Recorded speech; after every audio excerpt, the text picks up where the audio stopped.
அட்லியோட third film நம்ம இளைய தளபதி விஜயோட 61st ஃபிலிம். இந்த படத்துக்கு இன்னும் எந்த டைட்டிலும் வந்து கன்ஃபார்ம் பண்ணல. இப்போ வரைக்கும் விஜய் 61 இல்லனா இளைய தளபதி 61 அப்படிங்கிற டைட்டில் வச்சு தான் வந்து அட்ரஸ் பண்ணிட்டு இருக்காங்க.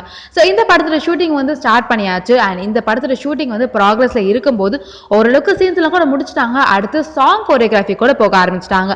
இந்த படத்தோட மியூசிக் டைரக்டர் யாருன்னு பார்த்தீங்கன்னா நம்ம இசை புயல் ஏஆர் ரஹ்மான். இசை புயல் ஏஆர் ரஹ்மான், அட்லி, விஜய் இவங்க 3 பேரோட காம்போ தான் இந்த படம். அண்ட் இந்த படத்துல ஏஆர் ரஹ்மான் ஒரு பயங்கரமான குத்து சாங் ஒன்று கம்போஸ் பண்ணியிருக்காராம். நம்ம ஏஆர் ரஹ்மானோட ஃபோக் சாங் லிஸ்ட் அப்படின்னு நீங்க எடுத்தீங்கன்னா அது வந்து ரொம்ப கம்மியா ரொம்ப ரேரா தாங்க இருக்கும். ஏன்னா நம்ம ஏஆர் ரஹ்மான் கிட்ட இருந்து melody other types of musics வந்து நிறைய கேட்டிருக்குமே தவிர ஃபோக் வந்து ரொம்ப கம்மி தான். ஸோ இளைய தளபதி விஜய் ஒரு பயங்கரமான டான்சர், ஒரு பயங்கரமான மியூசிக் டைரக்டர். ஸோ இவங்க 2 பேரும் இருக்கும்போது எப்படி ஒரு ஃபோக் சாங் இல்லாம இருக்கும் அந்த படம். ஸோ இந்த படத்துல இந்த சாங் கம்போசிஷன் முடிஞ்சு இந்த சாங்குக்கு கோரியோவும் பண்ண ஆரம்பிச்சிட்டாங்க. ஸோ இந்த பாட்டுக்கு இளைய தளபதி பயங்கரமா டான்ஸ் ஆடி இருக்காரு. ஏஆர் ரஹ்மான் அவரோட சைடு வந்து பயங்கரமா மியூசிக் போட்டிருக்காரு.